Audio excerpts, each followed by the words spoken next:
The kettle boiled this morning, and the sound of it was so loud in the kitchen that I stood there for a moment just listening, grateful for something that made noise.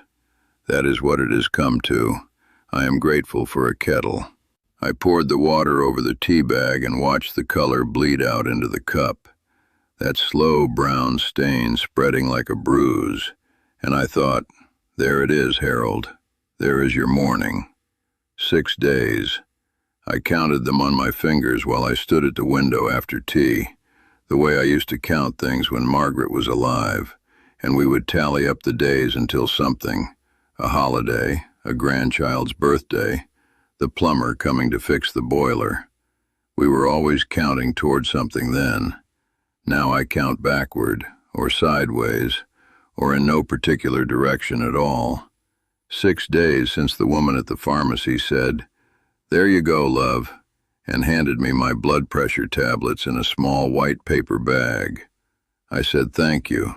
She had already turned away. I have not spoken since. This is not a complaint. I want to be clear about that because there is a version of this story that is a complaint, and I have heard old men tell it. In doctors' waiting rooms and at the post office, that slow, shuffling performance of grievance that the young find exhausting and the old find familiar. I am not telling that story. I am telling the true one, which is quieter and stranger and does not have a villain. The house is clean. That is something I have managed. Margaret was the one who kept it. For 41 years she moved through these rooms with a cloth and a sense of purpose that I admired without ever quite understanding. And after she went, I let it go for a while, the dust settling on the mantelpiece like snow settling on a field, gentle and indifferent. Then one morning 18 months ago, I picked up a cloth myself and I started. I do not know why that morning and not another. Perhaps the light came in at a certain angle and showed me what I had been living with. I cleaned the whole house in 2 days, moving from room to room as if I were looking for something. And when I was finished, I sat down in the armchair and felt something I could not name. Not happiness exactly, more like a restored dignity. The house was clean and I was still in it. I eat properly. I know some men my age, widowed men especially, who stop eating properly, who exist on biscuits and toast and tinned soup, who lose weight and color and the thread of themselves. I refuse that particular surrender. I cook a meal every evening. Nothing elaborate. I was never a cook. That was Margaret's gift. But something real. Last night I made a lamb chop with boiled potatoes and green beans. I sat at the kitchen table with a glass of water and a folded newspaper and I ate it all. I washed the plate. I put it away.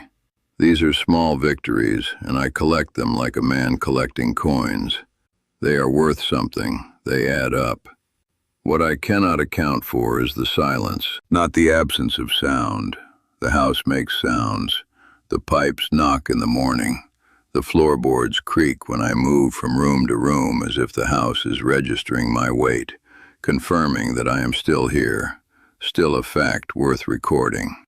The birds come to the garden, and the postman comes to the door, though there is rarely anything worth reading, and cars pass on the road outside with that hollow, whooshing sound that I have always found faintly melancholy, like the sound of other people's lives moving at speed through your own stationary one. There are sounds. It is not silence in that sense. It is the other kind, the silence of not being addressed, of not being spoken to or about or around, of moving through a day as if you are furniture, as if the world has simply ceased to notice you are in it. That is the silence I mean. And it is extraordinary how physical it becomes after a while. It sits in the chest like something swallowed wrong. My son rings on Sundays. He lives in Edinburgh with his wife and the 2 boys, and he is a good man. I believe that sincerely. But the calls are difficult in ways that neither of us has ever named. He asks how I am, and I tell him I am fine. which is both true and not true in ways that are too complicated to explain in a Sunday phone call between a man of 52 and his father of 79. He tells me about the boys, about work, about a problem with the car or a holiday they are planning, and I listen and ask questions and make the sounds of participation. And then we say goodbye, and I put the phone down, and the silence comes back immediately, more complete for having been briefly interrupted, like lifting a stone and putting it back. Sunday is 3 days away. I walked to the park this morning after my tea, the usual route along Pembridge Road and through the iron gate with the rust on the hinge that the council has been meaning to fix for as long as I have been going there. The park was quiet at that hour, just a few dog walkers and a young woman running with her headphones in, her face fixed in that particular expression of focused suffering that runners have, and 2 pigeons disputing something on the path. I sat on my bench. I think of it as mine, though of course it belongs to anyone. And I watched the trees. They are coming into leaf now, that first tentative green that looks almost unreal after the gray of winter. And I sat with my hands on my knees and I watched it for a long time. An old dog came and sniffed at my shoes.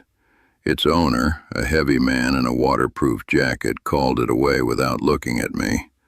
I watched the dog go. I thought about calling out, something easy, something about the dog or the morning or the trees, the way you do, the small coinage of passing interaction that I have always taken for granted, and that now seems to me extraordinary, almost miraculous, that 2 strangers can speak briefly about nothing, and both come away marginally more certain that they are real. I thought about it, and then the moment passed, and the man and the dog went around the bend in the path and were gone. I am not a man given to self-pity. I want you to understand that. I was an engineer for 35 years, a practical man, a man who fixed things and measured things and believed in the solvability of problems. I believe that still.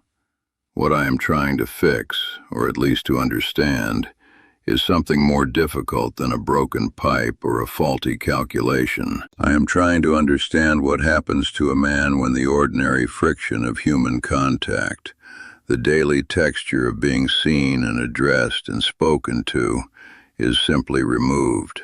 Not dramatically, not cruelly, not as punishment. Just removed, the way a season removes itself, quietly, over days. Margaret used to talk to me constantly. I do not think I appreciated it sufficiently at the time.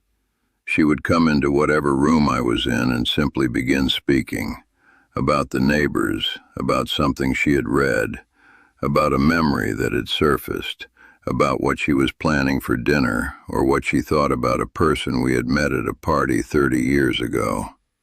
It was a stream, and I sat in it without thinking, and it kept me warm and located in the world.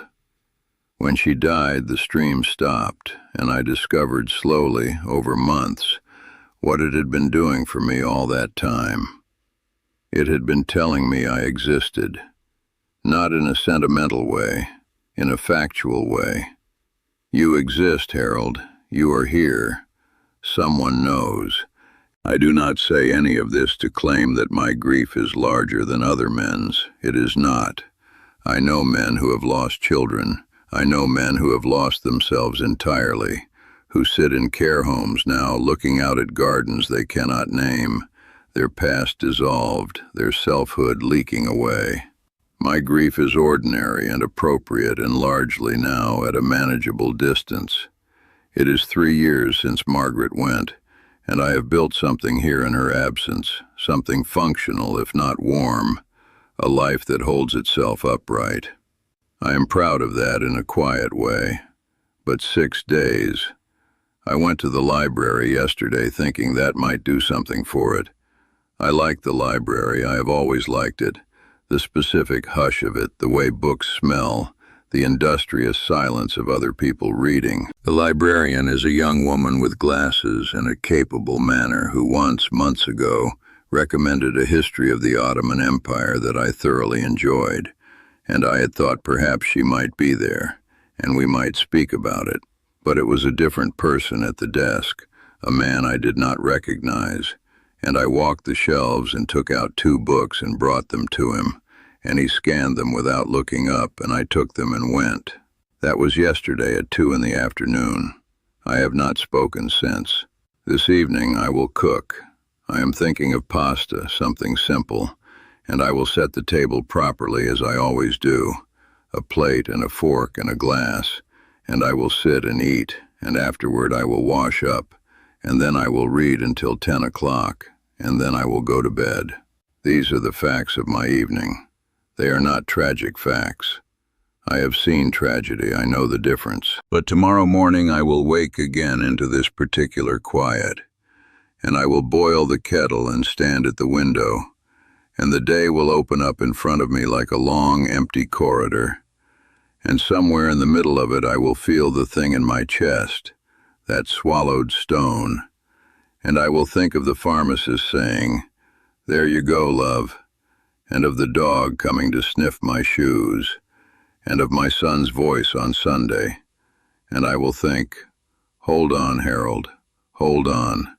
You are still a fact worth recording." The kettle will boil. The sound of it in the quiet kitchen will be very loud.